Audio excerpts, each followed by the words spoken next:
Hi guys, good morning. Good morning to everyone. Good morning sa ating lahat. Isang nakakalokang morning sa ating lahat. Hello guys. Ayan, ang ganda ng araw ngayon. Ang ganda ng panahon. Very sunny. This is really what I want. Sunny days. Okay.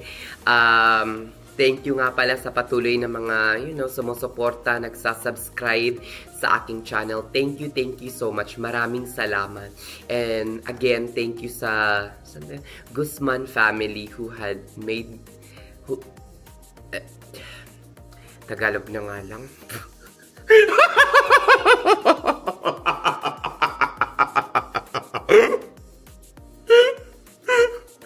Ayan.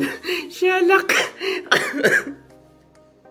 Bisiraha talaga. Mabisirahan na naman ako nito. Buisit. Anyway. Thank you. Maraming salamat sa Guzman family who tapusin natin, 'di ba? Para natin, isipin natin kung anong i-English natin. Who gave me a big shout out on their channel. Ayon, pak, shalak. English pa more. Ayun. Yun guys. Thank you so much. Nag-PM pala sa akin about sa anong tawag dito? About sa money, pocket money ko papunta dito. Ayan, i-reveal ko na sa inyo guys kung magkano ba talaga yung naging pocket money ko nung pumunta ako dito sa Amerika. Ayan, hindi naman kalakihan. Sakto lang. Hindi ko rin siya binabaan ng husto or tinaasan ng husto. For the information of everybody, you can bring any amount of money or cash papunta dito sa Amerika. Ang catch lang dito guys, if you bring more than $10,000 cash, okay? Papalampasin nyo yan ng airport or dadalhin ninyo mismo more than $10,000, you only have to declare it. You only have to declare it sa immigration, I think sa Pilipinas, and at the same time dito as well. If you are bringing cash more than $10,000. It's not that you cannot bring more than $10,000. You only have to declare it, mga beshi, mga syala. So, kalakip ng pagde-declare na yon na you are bringing more than $10,000 is, of course, you also have to present or to bring with you documents that will prove or that will serve as a proof na yung perang dala-dala ninyo is good money or clean money. Hindi siya galing sa mga, drug trafficking o kaya human trafficking, whatever, clean money. So that you will not be tagged as someone who launders money. 'Di ba? So, kailangan nyo lang talaga siyang i-declare, and kapag nag-bring kayo ng more than $10,000 and you need to declare it, you have to bring proof na yung perang yun ay pera ninyong pinaghirapan at hindi siya galing sa masama or illegal na gawain. So, if you, for example, bring more than $10,000, make sure to bring like bank statement, o kaya make sure to bring deed of sale, whatever na proof na kung nag-liquidate man kayo ng mga property niyo sa Pilipinas, make sure to bring that so that you can show that to the immigration officer. Okay? You cannot also bring more than, kapag paalis kayo ng Pilipinas, more than 50,000 pesos cash, Philippine money. No, you're not allowed to bring more than 50,000 pesos in our Philippine currency or peso, Philippine peso currency. So, $10,000, more than $10,000, pwede, but you need to declare it. Ayun. Magkano ba yung naging pocket money ko? If it's less than $10,000, you don't have to declare it. No need to declare less than $10,000 US dollars, and at the same time, less than 50,000 Philippine currency. Hindi naman siguro kayo magdadala ng Philippine currency money dito. Comment down below sa nagdala pa rin. Char. Ayan, kung magkano, ito yung pangutana ng ano natin, ng isa nating Kunars, kung magkano yung naging, kung magkano yung naging pocket money ko nung pumunta ako dito sa Amerika. Pinag-isipan ko ring mabuti kung magkano yung dadalhin kong pera papunta dito. Is it, sasagarin ko ba siya ng $10,000, $9,000? Una kong tinanong yung aking case manager, magkano ba dapat yung magiging pocket money ko? Ang sabi niya, $3,000 to $5,000 is enough for you. Because ang mangyayari, pagdating mo ng Ohio, you will get 60 days free accommodation. You will get food packets, mga ganyan. You will get an allowance of $300 per food. Binigyan niya kami ng gift card. I also got like $150 or $200 from Connetics, mga ganyan. 60 days free accommodation, 30 days free transportation wherever you want to go.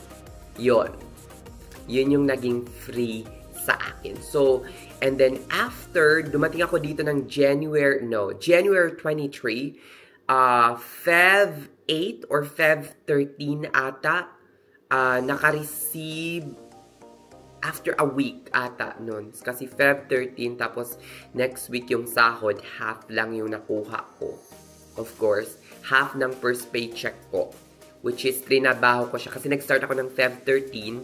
Feb 19 or Feb 20, nakatanggap ako ng around, siguro nasa mga $800 net na sahod for my 5 days work. Mga ganyan. So, mababa pa yung sahod ko at that time. Kasi nga, nasa education pa ako.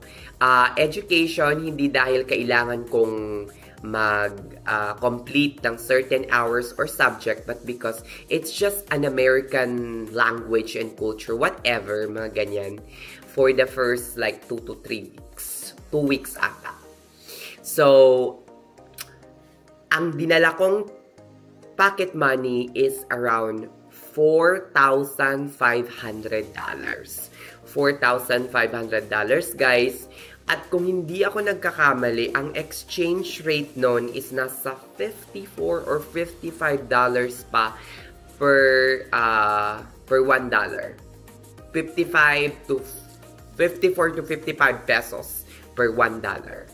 So, I have a savings account with BPI or Bank of the Philippine Islands. So, I went to BPI and inquire with them if I can get money directly from them. So, ang sabi nila, yes. How much do you need? I said, I need $4,500. And then, mabilis lang ang transaction. Siguro nasa mga, nasa mga 4, 5 minutes, 6, hanggang 10 minutes lang siguro yung transaction. So, nung nasa BPI na ako yon, sabi, tapos nung nakuha ko na yung money, hindi pa bukas yung aking, Friday ata nun. Tapos parang Monday or Tuesday pa yung aking flight. So, sabi ko, parang ayokong mag-keep ng $4,500 in my possession. So, parang, alam nyo naman, hindi naman ako masyadong mapera pa noon na sobra. Tama lang yung pera natin. Hanggang ngayon naman, hindi naman tayo mayaman. You know, nakakaraos lang. Nabibili natin yung gusto natin. Nakakapag-travel tayo. So, at that time, medyo takot ako to hold $4,500 in my pocket. So, ang sabi ko, if I can keep it here, kung pwede kong i-keep muna dito sa bangko. Tapos parang inalaw naman ako ng BPI to keep that money sa kanilang vault. So, and then I got it like Monday afternoon since Tuesday yung flight ko. So, ayoko mag-keep ng money worth $4,500 over the weekend on my possession. So, nung Monday ng hapon, kinuha ko siya.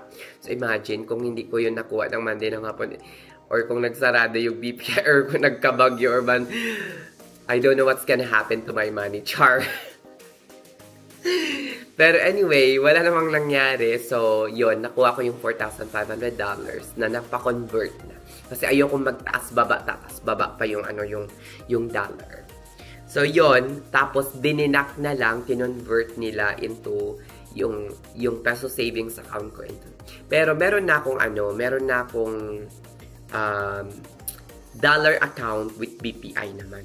I do have a dollar account with BPI. So, ayun, $4,500. Sumapat ba? I think sumapat naman, magkano ba yung Meron din kasi akong dalang credit card na ginamit ko rin for my first few months na nandito ako sa Amerika. In which meron ata yung credit limit, kung hindi ako nagkakamali. At that time, 365,000 pesos. And then they have increased it to 500,000 pesos, I think. You know? I did not apply for that card. Tinawagan lang ako ng BPI if I want to avail of a credit card. Sabi ko, I don't have ITR because since I'm not working here in the Philippines, I don't have ganito, ganyan. Sabi ng BPI, since you are one of our preferred, ito talaga yung sinabi, nagulat naman ako, sabi kong ganun. Sabi ng BPI sa akin, sir, you're one of our preferred client. Sabi ko, preferred client? Sabi ko, preferred client agad. Sabi ko, tapos napaano ako kasi sabi ko baka scam ito. Sabi kong ganun. Tapos bineverify ko, pinuntahan ko yung BPI or Bank of the Philippine Islands. Sabi ko, there is someone who called about credit card offering me kahit hindi ako nag-apply, kahit hindi ako nag-ano. They said that they are calling from Bank of the Philippine Islands headquarters in, I think in Ortigas or some, I don't know. Tapos sabi ng sinabihan nila ako that I am one of the preferred, client. Sabi ko. Tapos sabi ng bank, yes, you're one of our preferred. Sabi kong ganun, siguro, tapos hindi na ako nagtanong or kung ano man, bakit ganun ako na-tag. Tapos inisip ko na lang na maybe because I have a Bank of the Philippine Islands savings account since 2015, more than 5 years na yon.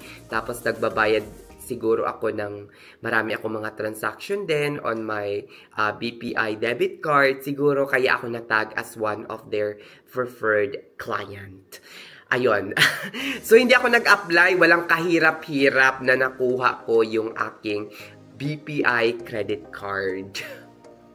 Yung iba nag-a-apply pa, nagsasubmit. Naalala ko nung nag-work pa before sa BPO, they're submitting ITR, ganyang napakahirap mag-apply ng credit card. Tapos ako, nakuha ko lang ng walang kahirap-hirap. I'm so thankful for that. But anyway, yun. Pagkakuha ko ng 4-5, sumapat naman. Tapos yung credit card na yun. Actually, halos hindi ko nga nagamit yung aking cash because most of the time yung ginagamit ko is yung credit card ko dito. Pero nagamit ko rin naman ata. Sumapat ba? Yes, sumapat siya. In my own opinion, if you are a single, $2,000 to $3,000 kapag meron kang pre-accommodation, meron kang pre-transportation for the first month, and then full assist talaga ang binibigay ng employer sa inyo, $2,000 to $3,000 is enough in order for you to survive. Especially kung makakapag-work kayo within a month from the date of your arrival. Kasi starting April pa lang sumasahod na ako, starting March sumasahod na ako ng buo. Diba? Which is around, kung hindi ako nagkakamali, I started around more than $2,000, ganyan, per paycheck. So, sobra-sobra in my case because wala akong inaalalang ibang tao kung hindi sarili ko lamang, diba? So, ayun, yun yung naging yun yung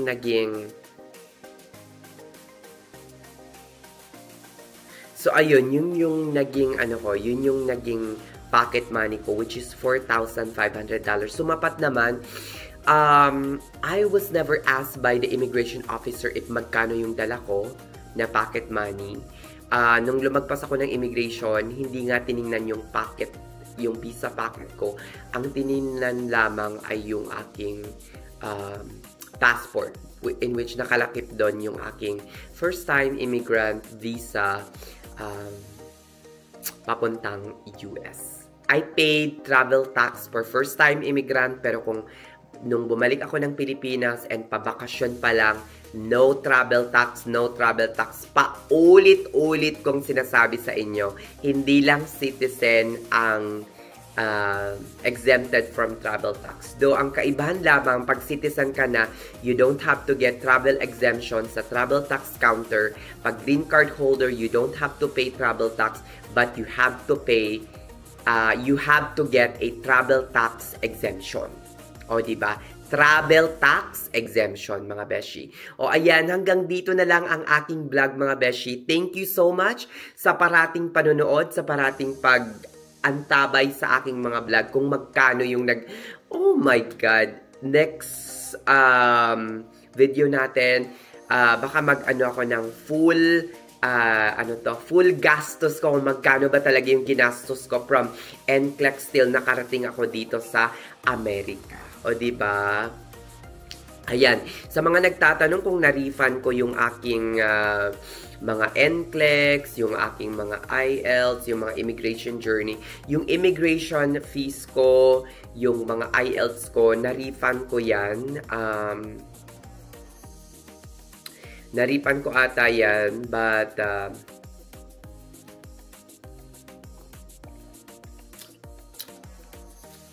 ngayong ano ko pa lang siya matatanggap. Kasi ngayon ko lang na-realize, I thought kapag direct hire hindi pwedeng i-refund. Ngayon ko lang talaga napagtanto na pwede siyang i-refund yung mga visa screen ko. So ngayon pa lang, ngayong paycheck ko pa lang matatanggap yung mga refund ko. Ngayon ko lang, last week ko lang kasi pinagsasubmit yung mga resibo eh. Muntik pa nga nilang hindi tanggapin kasi more than 2 years na. Pero sabi ko, Diyos ko Lord, sana tanggapin kasi kailangan ko ng pera. O siya, sige na mga beshi. Thank you so much sa palaging panonood ng aking vlog. Thank you. Maraming salamat. Bye-bye!